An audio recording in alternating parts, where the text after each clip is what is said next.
Então, mas com a intervenção de corretora das políticas públicas. Coreia do Norte e Venezuela eram ou não eram os modelos dos aliados que vocês escolheram para salvar a carreira política do António Costa? Não sei se eram. Não sabes. O PCP disse que a Coreia do Norte era uma democracia, que é uma aberração que não se aceitaria a ninguém. O CDS e vocês não é fizeram contra a coligação interrupção voluntária da gravidez. E o Bloco de todos Esquerda... os sociais-democratas do PSD Se tu achas a mesma coisa, a crítica política do direito ao aborto com a Coreia do Norte, está tudo dito sobre ti. Calorosas saudações, e Miguel Prata Roque e Miguel Morgado estiveram muito perto de calçar as luvas de boxe e andarem à pancada um com o outro. Eu espero é que nenhum de vocês esteja com luvas de boxe neste momento, porque se tiverem uma luva de boxe, não conseguem meter like neste vídeo, porque o dedo está tapado. Portanto, metam like neste vídeo, subscrevam o canal para chegarmos aos 170 mil subscritores e partilhem também nas vossas redes sociais, que ajuda bastante, e tem o código SOUSA10 na Prozis para 10% de desconto no segundo link da descrição ou quando fizerem compras no site da Prozis. Ora, um debate particularmente intenso sobre o estado da nação entre Miguel Prata Roque e Miguel Morgado ocorreu na SIC Notícias e, portanto, sem mais demoras, vamos ver este chavascal. Eu aceitarei todas as críticas ao meu partido. Todas as pessoas que me ouvem aqui sabem que eu serei sempre crítico do meu partido, quando o meu partido merece essas críticas. Não tolerarei, nunca, de ninguém que se aproveite esta crise para passar uma esponja sobre os podres que têm dado cabo do sistema político das instituições em Portugal. Isso eu não aceitarei. Miguel tem toda a razão. O Partido Socialista só se pode apresentar em eleições com esperança de executar o seu programa se souber fazer uma autorreflexão sobre as coisas que não correram bem no passado. Eu não tenho nenhuma dúvida sobre isso. E isso vai surgir a política na campanha. Teresa, tem que surgir. Nós aqui num debate rápido... Eu acho que tem que surgir por isto. É que, assim, por circunstância de nós já termos tido 3 primeiros ministros com situações de suspeita, que são elas, aliás, bastante idênticas entre si, do ponto de vista da suspeição. Oh, Miguel, desculpa, mas é. Desculpa, mas é. Passar aqui em revista a ação de José Sócrates? Posso?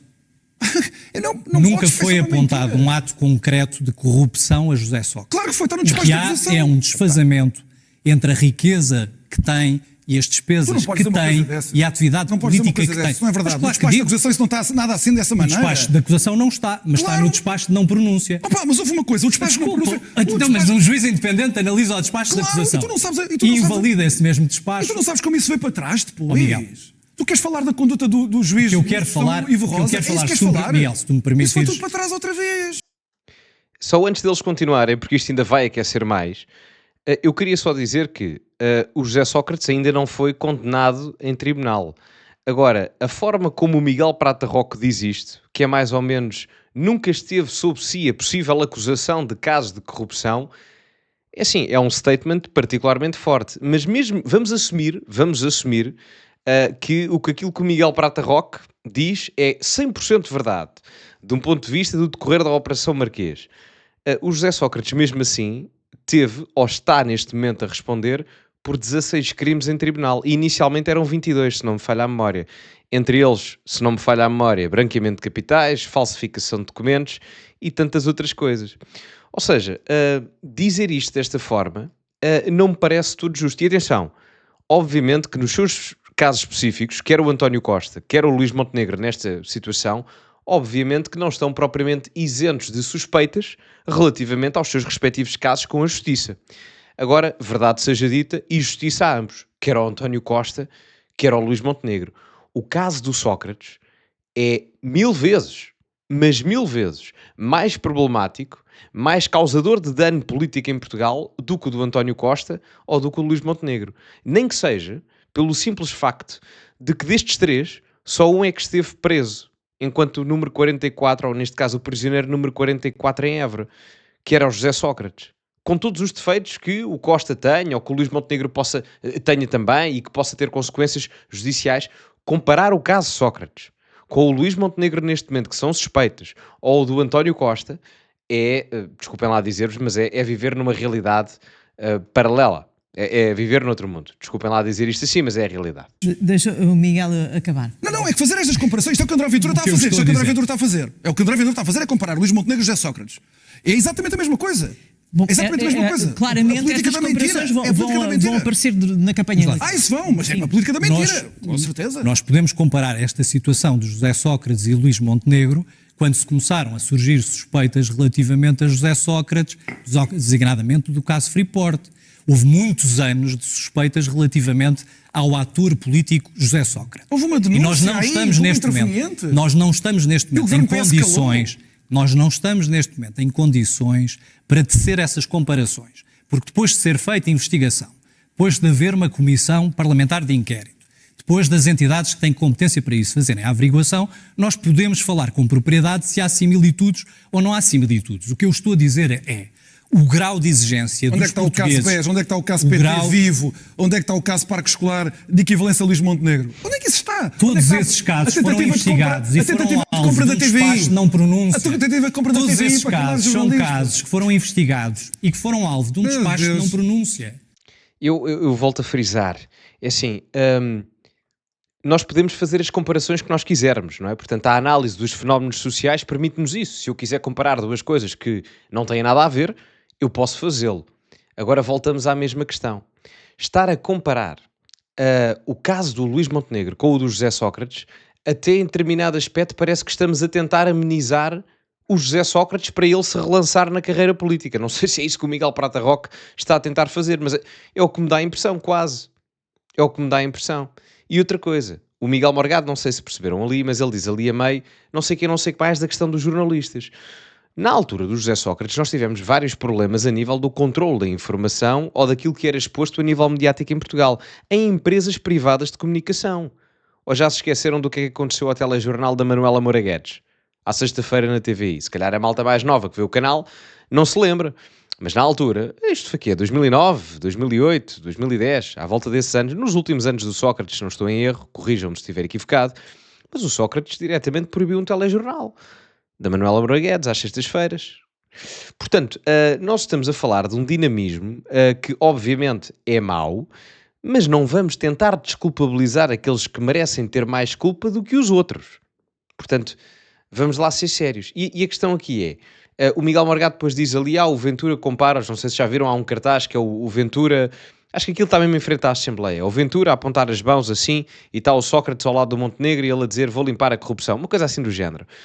Só que a questão é, obviamente que o Montenegro não está condenado judicialmente. Eu não posso, nem ninguém pode dizer o Montenegro é um corrupto. Isso não é verdade do ponto de vista da acusação judicial. Só que há aqui uma agravante. É que a agravante é, no caso do Ventura, aquilo é claramente propaganda política e, portanto, questionável eticamente, mas enfim, é o que é o jogo sujo da política. É o que é. Aqui há uma tentativa de desculpabilizar o Sócrates. Não sei, pelo menos não compreendo o Miguel Prata Roque. Não consigo compreender. Eu tento fazer um esforço para compreender o lado oposto. Se calhar estou equivocado, mas aqui não consigo mesmo perceber. Não consigo. Acho que é só uma tentativa de salvar os pés ao Partido Socialista e tentarem capitalizar com uma coisa, neste caso a idoneidade dentro do cumprimento da legalidade em Portugal, que não tem moral nenhuma para falar, verdade seja dita. Isso é A única questão que está a ser averiguada é se esse ex-primeiro-ministro recebeu ou não recebeu indevidamente dinheiros por parte de um amigo. Se era ou não, se esse amigo era ou não testa de ferro. Portanto, não vale a pena estarmos a fazer esse folclore. O que eu estou a dizer é que o Partido Socialista tem que se distanciar desse tipo de comportamentos, como eu pessoalmente me distancio. E tem que falar... Bom, parece. Deixa o Miguel acabar. Isto revela só o estado de indigência da discussão e o facto do PSD estar manifestamente preocupado ao ponto de ter que vir apelar a este tipo de argumento. Qual argumento? O que nós agora estamos a discutir, essencialmente, é isto. O Partido Social Democrata conseguiu ou não conseguiu... Pois vi, sou o único. Olha, eu não recebo avanças. Isso Olha, aí eu também não. posso-te garantir. Não tenho nenhuma avança. Mas fretes ao teu partido fazes muitos, eu não faço nenhum. Não faço fretes. Eu faço Miguel fretes, Prata sabes a Roque, quê? isso é de um sectarismo. Sabes do que é que tal. eu faço Tu fretes? estás a comparar a situação de Luís Faço Montenegro com a fretes situação de José Sócrates. Faço Diz-me lá, fretes isso é às o quê? ideias em que Isso é acredito. objeto- E isso ao não são meu ideias. pensamento. Isso não são O que eu ideias estou a dizer- políticas sequer. Como não? Só isso tu estás a tentar O que eu lavar uma estou a coisa com a dizer, outra. o que estou a Não são ideias dizer é que políticas nós sequer. não podemos tens todo o viver direito a ter ideias permanente. políticas diferentes. Deixa o Miguel acabar.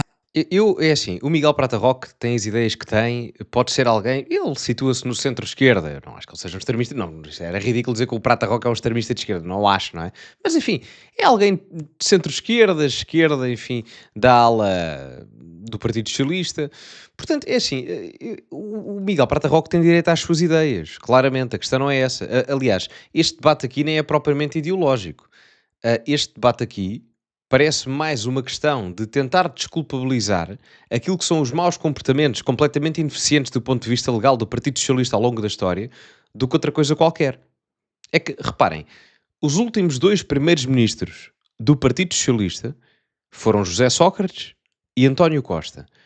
E 2 dos últimos 2 primeiros ministros do Partido Socialista saem ou têm consequências legais ao saírem do cargo. Portanto, a média não está muito porreira, verdade seja dita. Não está. E há outra coisa, lembrei-me disto. No século XXI, Portugal teve António Guterres como primeiro-ministro, teve Durão Barroso, teve Pedro Santana Lopes, teve José Sócrates, teve António Costa, Passos Coelho e teve Luís Montenegro. 7 primeiros ministros, se eu não estou em erro. Se quiserem colocar 6, o Santana Lopes esteve lá há muito pouco tempo. Portanto, isto quer dizer que dos últimos 7 primeiros ministros no século XXI, 3 têm problemas com a justiça. Inclusive, um teve preso. O Luís Montenegro agora com os conflitos de interesses, o António Costa com a história do parágrafo e a Operação Influencer, e o José Sócrates, enfim, porque era o prisioneiro número 44 da prisão em Évora. Portanto, o país está bonito. E tentarmos desculpabilizar isto com e tal, o outro e não sei o quê, não vamos chegar a lado nenhum. Não vamos chegar a lado nenhum. Se o caso do Montenegro é grave, claramente. Agora, comparar a dimensão do caso do Montenegro à do Sócrates é de loucos. É de loucos, desculpem lá. Senão depois também não se percebe. Nós não podemos viver permanentemente num estado de suspeição. Nós temos que deixar as instituições funcionar e temos que, obviamente, ser extremamente rigorosos no escrutínio relativamente às pessoas que exercem poderes públicos. E neste momento, eu acho que o país chegou a um estado em que não tolera mais. E, portanto, obviamente que o Partido Socialista tem que se apresentar com propostas e com uma equipa que não deixe qualquer dúvidas relativamente a essa separação entre interesses privados e interesse público. Mas também há, neste momento, uma hostilidade enorme, uma violência enorme entre o PS e o PSD.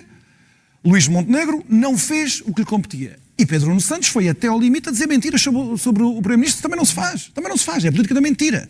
Pedro Nuno Santos também não mostrou liderança nenhuma e tem repetido mentiras. As mentiras têm sido várias. O Pedro Nuno Santos não pode ir para uma entrevista e dizer ele sabia muito bem o que estava a dizer. Não foi lápis nenhum. Ele disse na entrevista que a empresa tinha sido constituída quando o Luís Montenegro já era Primeiro-Ministro. Isso é uma mentira que ele disse conscientemente, não tenho nenhuma dúvida em dizê-lo, que depois é só o gabinete do Pedro Nuno Santos a dizer não foi um engano para o polígrafo ficar todo contente. Não, foi uma mentira deliberada para intoxicar a opinião pública. Isso não. O Miguel Morgado aqui, volta a frisar aqui, ele tem razão. E eu tenho que ser justo, se eu não acho que seja correto por parte do Ventura meter o cartaz a dizer que o Montenegro é corrupto porque judicialmente isso não foi comprovado, até porque a suspeita recai sobre o Montenegro principalmente por conflito de interesses, nem é tanto por corrupção passiva, também corrupção passiva, mas são suspeitas. E a acusação aí não é correta. O Pedro Nuno aqui faz uma coisa que é mais subtil, mas é importante, ou seja, ele diz que o Primeiro-Ministro constituiu a empresa enquanto é Primeiro-Ministro, e é falso. A empresa ASP Não Vive é constituída em 2020. E faz diferença, porque na altura o Luís Montenegro não era sequer Primeiro-Ministro, muito menos Presidente do PSD. Ou no caso, não era Presidente do PSD, muito menos Primeiro-Ministro.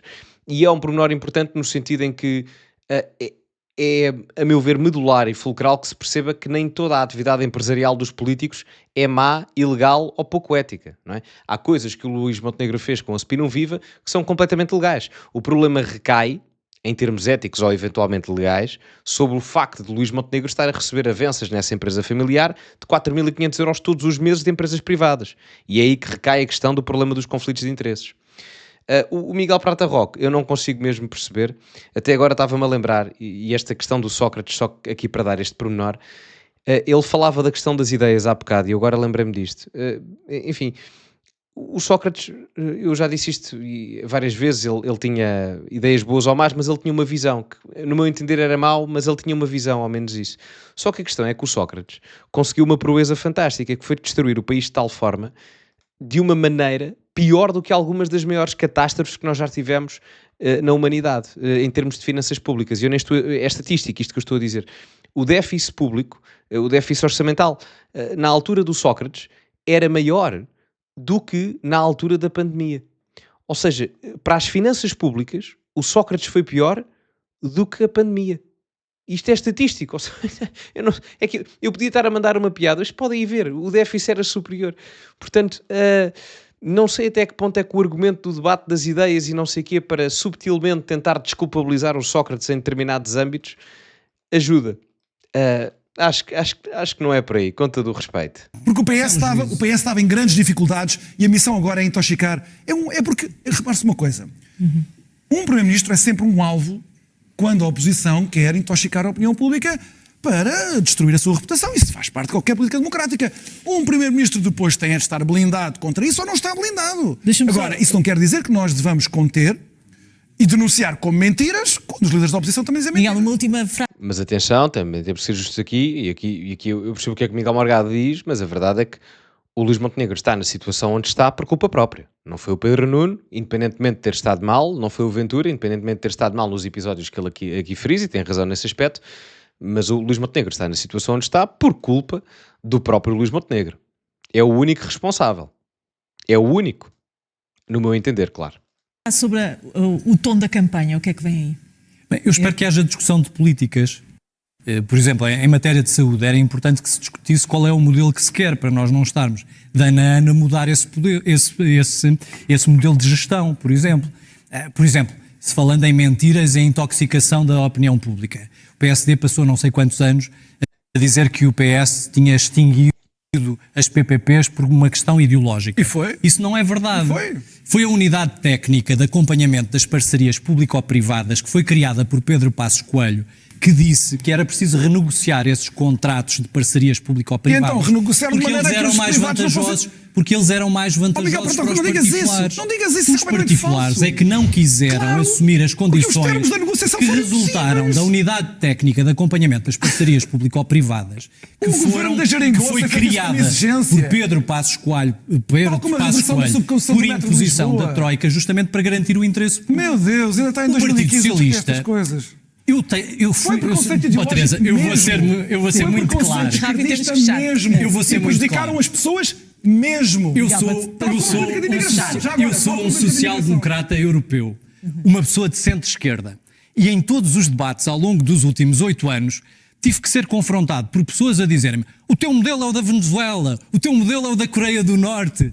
Não, o meu modelo é o modelo da democracia cristã, é o modelo dos partidos sociais-democratas europeus, é um modelo em que se convive com a iniciativa privada, mas com a intervenção corretora das políticas públicas. Coreia do Norte e Venezuela eram ou não eram os modelos dos aliados que vocês escolheram para salvar a carreira política da União Costa? Não sei se eram. Não sabes? Não sei. Então, o Bloco de Esquerda não era manifestamente. O Bloco de Esquerda condenou sempre a ditadura chinesa, a ditadura da Coreia do Norte. O chavismo. O Bloco de Esquerda era um partido chavista. A UDP não o fazia, mas a UDP existiu até 1996. Não tens a inventar. Não tens a inventar. Falámos da Venezuela. Não tens a inventar. Estamos a falar da Venezuela e da Coreia do Norte. O PCP disse que a Coreia do Norte era uma democracia, que é uma aberração que não se aceitaria a ninguém. O CDS e vocês fizeram contra a interrupção voluntária da gravidez. E o Bloco de Esquerda... os sociais-democratas do PSD são contra a interrupção se tu achas a mesma coisa, a crítica política do direito ao aborto com a Coreia do Norte, está tudo dito sobre ti. É sempre enorme a minha tentação de esticar um bocadinho mais, mas não pode mesmo ser. Obrigado aos dois, vemos para a semana, se não for antes. Aí eu estou chocado. Por várias coisas. Estou chocado. Estou chocado. Vamos por partes, que é para eu não me perder. Primeiro, quando o Miguel Prata Roque diz que o Bloco de Esquerda nunca apoiou a Venezuela. O Miguel Morgado fala na questão do Hugo Chávez. Claramente apoiou a Venezuela. Claramente. Aliás, pesquisem. Não é difícil. Aliás, em statements do Louçã, de há 20 anos atrás, isso não é difícil de se encontrar. E a Venezuela sempre teve algum problema de déficit democrático, simplesmente se intensificou a partir do momento em que começaram a ficar pobres. Nomeadamente a seguir a 2014, 2015, quando há um crash no preço médio do barril de petróleo, que cai para metade, e a partir daí as dificuldades económicas adensam-se, porque 90% das exportações da Venezuela são em petróleo, ou são petróleo no caso. E a partir daí o problema da ditadura adensa-se muito mais. Portanto, essa do Bloco de Esquerda, claramente arrumada, claramente apoiaram a Venezuela, nem sequer faz sentido. Nem sequer faz sentido. Depois, nem sequer faz sentido dizerem que não apoiaram, porque claramente apoiaram. E o do PCP, o statement do Jerónimo de Sousa foi numa entrevista, eu não sei se foi ao Polígrafo, já não sei a quem é que foi, mas perguntaram-lhe, camarada Jerónimo, diga lá então, a Coreia do Norte é uma democracia? Ao que o Jerónimo de Sousa responde, bom, vamos lá ver o que é a democracia, não é? Temos que nos perguntar o que é a democracia. Há respostas complicadas na vida, não é? Saber os números todos do pi, 3,14, não sei o que mais. Há coisas complicadas de descobrir na vida. Agora, olhar para o regime da Coreia do Norte, em que as pessoas são literalmente trancadas do ponto de vista fronteiriço, em que as pessoas não têm a liberdade de expressão, não é difícil compreender que, de um ponto de vista politológico, aquilo é obviamente uma ditadura. E andarmos ali às voltas a negar aquilo é lunatismo, desculpem lá. É uma coisa, pá, deixa-me abesbílico pela negativa. Portanto, o Miguel Prata Roque dizer que não sabe, e sabe o que é mais grave? É que a geringonça é feita em 2015. Sabem quem é que estava no governo em 2015 com essa coligação de partidos à esquerda e que agora está a dizer que não sabe? O próprio Miguel Prata Roque. Quer dizer, teve nesse governo de geringonça, com o Bloco de Esquerda e com o PCP, e agora diz que não sabe passado 9 anos. Andou a dormir? Quando lá teve? Por amor de Deus. Foi de férias para a Venezuela. Pá, não faz sentido. Não faz sentido. Desculpa completamente esfarrapada. E, enfim, aqui a única crítica que eu faço ao Miguel Morgado é que as interrupções depois é um bocado chato depois perceber-se o fio à meada da conversa para quem está a visualizar. Mas aqui ele tem razão. E depois a parte final, que ainda me esqueci de mencionar, é o Miguel Prata Roque mencionar uma comparação entre o CDS defender o direito ao aborto e a ditadura da Coreia do Norte. Eu não sei onde é que ele quer chegar com isso. Ele quer dizer o quê? Que quem defende o direito quem é contra o aborto é a mesma coisa que defender o regime da Coreia do Norte? É esse o argumento do Miguel Prata Roque? Portanto, quem é contra o aborto é a mesma coisa que defender o regime da Coreia do Norte? Não há democracias ocidentais que têm regimes onde o aborto não é legal? Os Estados Unidos, em alguns estados, e têm uma democracia muito mais consolidada, pelo menos em termos de longevidade, do que Portugal. Portanto, isso é uma democracia. Portanto, isso não tem nada a ver. Isso são escolhas éticas e culturais que as culturas políticas e civilizacionais decidem adotar. Mais conservadoras, mais progressistas, mais liberais, independentemente da perspectiva de cada um. Porque a democracia ou a democraticidade tem a ver com a descentralização do poder. E o Miguel Prata Roque sabe disso, só que não vai assumir isso e prefere fazer comparações ridículas entre a questão do aborto e dizer que quem é contra o aborto defende o regime da Coreia do Norte, que é o que ele está aqui a insinuar. Que é talvez dos argumentos mais estúpidos que eu já vi. Desculpem lá dizer isto assim, mas comparação ridícula. Bom, digam-me a vossa opinião nos comentários, metam like no vídeo, subscrevam o canal, que ajuda bastante, para chegarmos aos 170 mil subscritores. Partilhem nas vossas redes sociais, código Sousa10 na Prozis para 10% de desconto no segundo link da descrição. Ficamos por aqui e, como é habitual, acima de tudo, cultivem-se e até à próxima.